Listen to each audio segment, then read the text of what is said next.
নমস্কার, আমি সুব্রত মিত্র। গত 9ই আগস্ট আরজিকর হাসপাতাল এবং মেডিকেল কলেজের যে মর্মান্তিক হত্যাকাণ্ড, সেই হত্যাকাণ্ডের যে ঘটনাবলী আমাদের সামনে আসছে, আমরা ধীরে ধীরে তদন্তের পরিপ্রেক্ষিতে যে তথ্য জানতে পারছি, তা থেকে আমরা ক্রমাগত আরও শিহরিত হয়ে উঠছি।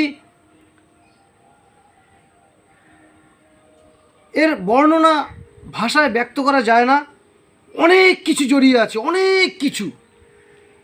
আমার কাছে অনেক লিস্ট আছে, আমি পরবর্তীতে হয়তো ভিডিওতে প্রকাশ করতে পারি।